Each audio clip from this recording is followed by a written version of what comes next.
Hey guys, how's it going? Wanted to talk about some coaching player relations. Last video of the night. I know my eyes are bloodshot in this video for sure.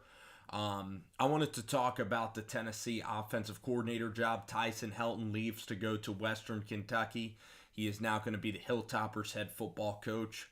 I think that's actually a blessing in disguise because I'm not a big Tyson Helton fan. They're great. They're great guys. You know, personally, everybody loves Clay Helton and Tyson Helton. Both I don't think are that inspiring as play callers. And now the Tennessee Volunteers can truly make an elite hire. And they are going after Hugh Freeze, and they should absolutely try to get Hugh Freeze as soon as possible. Hugh Freeze was a very good coach in the SEC for Ole Miss. I know that Hugh Freeze had that issue with the Hookers down in North Florida, in Tampa, Florida. The point is with Hugh Freeze and the Hookers is that Hugh Freeze has addressed everything that needed to be addressed with that. He's moved on. Him and his wife have a really good relationship now.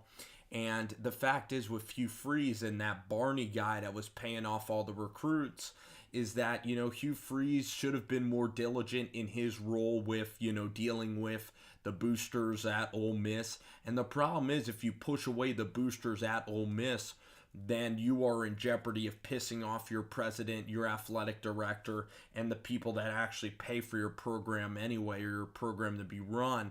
So Hugh Freeze has really had an excellent track record of being an offensive coordinator ever since his days at Brentwood Academy, I believe in Memphis, and then he went to Arkansas State, of course, and was really tight with Malzahn. And the point is that Tennessee needs to try to beat Auburn because Chip Lindsey's going to get fired, and Hugh Freeze knows Malzahn really well. And Auburn's going to try to get Hugh Freeze as their offensive coordinator. And Auburn's a really good job. I mean, Auburn still has great resources. They're still, I think, a really, really good program, a historically fantastic program, really good resources and campus there in Alabama. And, so Hugh Freeze, though, the bottom line, what he did with Bo Wallace, with Swag Kelly, with Chad Kelly, how he was able to beat Alabama all those years, a Sugar Bowl title, what he was able to do with Laquan Treadwell and Evan Ingram, really good recruiter. The offense would be wide open at Tennessee. They have this kid Shrout, who's a really good player. Brian Maurer, I'm not the biggest fan of his tape. I think that he might have been, he has a little bit of potential. I'm not going to say anything to the contrary about, the player yet. Just his tape is okay. I like Shrout a little bit more, but both, can do well. Maybe Maurer really do awesome. He's a great kid with an amazing family story, how he's battled through some adversity, Brian Maurer from Florida as well. But you look at Tennessee and what they're going to be doing. Hugh Freeze is going to open that thing up. He's a great offensive coordinator. He's beaten Alabama. Bottom line is it's a wide open system. You're going to get a lot of explosive plays. You got zero explosive plays with Tyson Helton. It was really predictable play calling. You have Tyson Chandler, or you have Ty Chandler.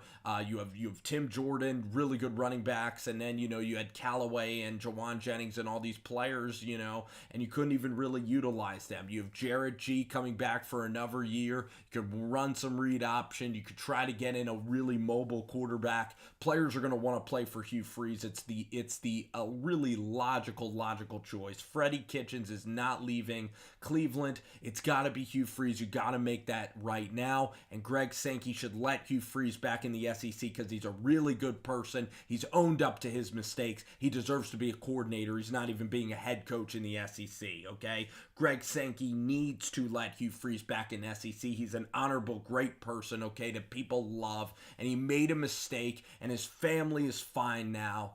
And bottom line is you have tons of guys in college football that are coaching and doing really horrific things in college football. Maryland and Ohio State are a lot more sketchy than what Hugh Freeze has done. He's owned up to his mistakes. He needed to keep a better watch of looking at boosters, but boosters are not going to be affected by Hugh Freeze. Now as an offensive coordinator, you're not dealing with boosters, you're dealing with offense, you're dealing with football, and Hugh Freeze can get back in the football. And by the way, a little tidbit on Hugh Freeze is that him and his wife got proposed outside of Neal Stadium. Neal Stadium was the first stadium that Hugh Freeze went to. He was born, he was put on this earth to be a Tennessee Volunteer. He loves the Vols, and it would be a dream to get Pruitt to Knoxville. Dream hire.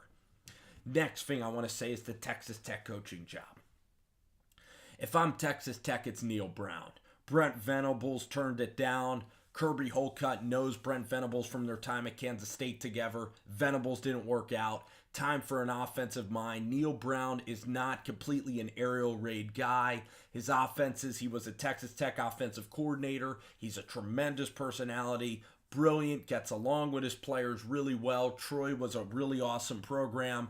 I know you have Seth Luttrell and Graham Harrell in North Texas as well. I think that Luttrell is okay, but I think Neal Brown has a much higher ceiling. It's got to be Neal Brown, period, okay? Neal Brown is a really special head football coach. He would love Lubbock, Texas, okay? You got to get Neal Brown in the building. He is such an elite communicator. He is very blunt, very honest. He is a fantastic, fantastic coach. You got to get Neal Brown in Texas Tech, period. You got to make that happen. It's got to be Neal freaking Brown, okay?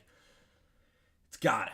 Great coach, has Texas Tech roots, and the point is you're going to be getting the best of both worlds because you're not going to be running this aerial raid offense where you're running it so fast that you're gassing out your defense. He's the best of both worlds. Worlds. That's a weird way of saying that word. Anyway, guys, enjoyed the video.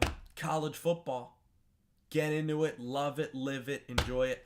I enjoyed making the video, I'll tell you guys that much. Thank you guys for tuning into the content. And as always, take care. Have a good one.